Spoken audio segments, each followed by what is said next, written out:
வணக்கம். நான் சுதர்ஷன் மகேஷ். பிரதமர் நரேந்திர மோடி பாரதத்தினுடைய பிரதமராக 11 ஆண்டுகளை கடந்து அவருடைய பயணம் போயிட்டு இருக்குது. 11 ஆண்டு காலம் மக்களினுடைய மனநிலை எப்படி இருக்குது? மோடி 1.0, 2.0, 3.0 சக்சஸ்ஃபுல்லா போயிட்டு இருக்குது. ஸோ 11 வருட ஆட்சி காலத்தை, மோடியினுடைய அந்த பிரதமராக இருந்த காலத்தை மக்கள் எப்படி பார்க்கிறாங்க? செயல்பாடுகளை எப்படி மக்கள் மார்க் போடுறாங்க அப்படின்னு சொல்லிட்டு நிறைய சேனல்ஸும் நிறைய கருத்து கணிப்பை நடத்தக்கூடிய நிறுவனங்களும் கேள்விகளை கேட்டு ரெஸ்பான்ஸ் வாங்கியிருந்தாங்க. அந்த வகையில நாம இந்த வீடியோல டைம்ஸ் நவ் அவர்கள் பல கேள்விகள் கேட்டிருந்தாங்க. ஆபரேஷன் சிந்தூர் பத்தி நிறைய கேள்விகள் எல்லாம் கேட்டிருந்தாங்க. ஸோ அதெல்லாத்தையும் தாண்டி இந்த 11 ஆண்டு காலம் எப்படி இருக்குதுன்னு சொல்லிட்டு அவர்கள் கேட்ட சில கேள்விகளை அதை ஃபில்டர் பண்ணி சில கேள்விகளையும் அதற்கான ரெஸ்பான்ஸையும் நம்ம இந்த வீடியோல தெரிஞ்சுக்கலாம். அவர்களினுடைய சாம்பிள் சைஸ்ன்னு பார்த்தோம்னா 63,959 இருக்குது. 19 மாநிலங்கள், 2 யூனியன் டெரிட்டரியில சாம்பிள்ஸ் எடுத்திருக்கிறாங்க. தேசிய பாதுகாப்பு சார்ந்த விஷயத்துல எந்த அரசாங்கம் மேல உங்களுக்கு நம்பிக்கை இருக்குது? காங்கிரஸ் கூட்டணி அரசாங்கத்திலையா, பாஜகவினுடைய என்டிஏ கூட்டணி அரசாங்கத்திலே அப்படின்னு கேட்கும் பொழுது பிஜேபியினுடைய என்டிஏன்னு சொல்லிட்டு 75.4% மக்களும், காங்கிரசினுடைய யூபிஏன்னு சொல்லிட்டு 22.3% மக்களும், ரெண்டு பேருமே ஒண்ணுதான் அப்படின்னு சொல்லிட்டு 2.3% மக்களும் சொல்லியிருக்கிறாங்க.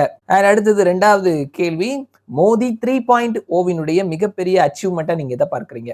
1, 2 எல்லாம் சேர்க்கல, 3.0ல மிகப்பெரிய அச்சீவ்மெண்ட் அப்படின்னு சொன்னா நீங்க எதை பார்க்குறீங்க அப்படின்ற கேள்விக்கு ஆபரேஷன் சிந்தூர் அப்படின்னு சொல்லிட்டு 38.3% மக்களும், வக்ஃப் அமெண்ட்மெண்ட் பில் அப்படின்னு சொல்லிட்டு 19.2% மக்களும், காஸ்ட் சென்சஸ் அனௌன்ஸ் பண்ணதுன்னு சொல்லிட்டு 31.7% மக்களும், இந்தியா 4வது மிகப்பெரிய பொருளாதார நாடா வந்தது அப்படின்னு சொல்லிட்டு 11.9% மக்களும் சொல்லியிருக்கிறாங்க.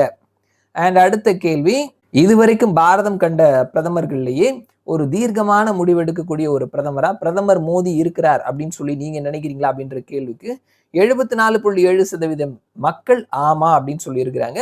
17.9% மக்கள் இல்லை அப்படின்னும், கருத்து இல்லை அப்படின்னு சொல்லிட்டு 7.3% மக்கள் சொல்லியிருக்கிறாங்க. அடுத்த கேள்வி, மோடியினுடைய 11 ஆண்டு காலம், ஸோ அதுல அவருடைய பெர்ஃபார்மன்ஸை நீங்க எப்படி பார்க்குறீங்க அப்படின்ற கேள்விக்கு எக்ஸலண்டா இருக்குது அப்படின்னு சொல்லிட்டு 55.4% மக்கள் சொல்லியிருக்கிறாங்க.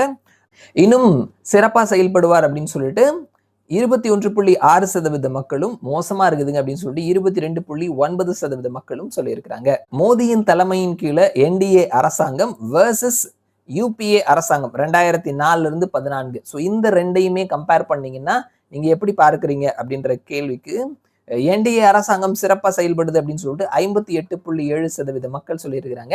ரெண்டு பேருமே ஒண்ணுதாங்க அப்படின்ற மாதிரி 19.3% மக்களும், யூபிஏவினுடைய அரசாங்கம் தான் நல்லா பண்ணாங்க அப்படின்னு சொல்லிட்டு 21.9% மக்களும் சொல்லியிருக்கிறாங்க. அடுத்த கேள்வி, 2014 இருந்து இன்னைக்கு வரைக்கும் மோடி அரசாங்கத்தினுடைய மிகப்பெரிய அச்சீவ்மெண்ட், என்டிஏவினுடைய அச்சீவ்மெண்ட் அப்படின்னு சொன்னா நீங்க எதை பார்க்குறீங்க அப்படின்ற கேள்விக்கு பொருளாதார வளர்ச்சி அப்படின்னு சொல்லிட்டு 17.7% மக்கள் சொல்லியிருக்கிறாங்க. ராம் மந்திர், ராமர் கோவில் கட்டினதுன்னு சொல்லிட்டு 22.7% மக்கள் சொல்லியிருக்கிறாங்க. ஆர்டிகிள் 370 நீக்கினது அப்படின்னு சொல்லிட்டு 15.7% மக்களும், பாகிஸ்தான் மீதான தாக்குதல் அப்படின்னு சொல்லிட்டு 43.8% மக்களும் சொல்லியிருக்கிறாங்க. அடுத்த கேள்வி, யூபிஏ அரசாங்கத்தை விட என்டிஏ அரசாங்கம் எந்த இடத்துல அவர்களை மிஞ்சுது? அவர்களினுடைய ஆட்சி காலத்தை விட இந்த அரசாங்கம் எந்த விஷயத்துல மிஞ்சுகிறது அப்படின்னு சொல்லி நீங்க நினைக்கிறீங்க அப்படின்ற கேள்விக்கு பொருளாதாரத்துல அப்படின்னு சொல்லிட்டு 14.1% மக்களும், ஏழைகளுக்கான நலத்திட்டங்கள்னு சொல்லிட்டு 18.8% மக்களும், தீவிரவாதத்திற்கு எதிரான பதிலடி அப்படின்னு சொல்லிட்டு 43.7% மக்களும், விமன் எம்பவர்மெண்ட், பெண்களுக்கு அதிகாரம் அளித்தல் அப்படின்னு சொல்லிட்டு 23.4% மக்கள் சொல்லியிருக்கிறாங்க. இதுதான் மோடியினுடைய 11 ஆண்டு கால ஆட்சியை மக்கள் எப்படி பார்க்கிறாங்க அப்படின்னு சொல்லிட்டு டைம்ஸ் நவ் ஜேவிசியோட சேர்ந்து எடுத்த கருத்து கணிப்பு முடிவுகள்ல கேட்கப்பட்ட கேள்விகளும் அதற்கான பதில்களும். மறுபடியும் நான் உங்களை இன்னொரு வீடியோல சந்திக்கிறேன். அது வரைக்கும் நன்றி.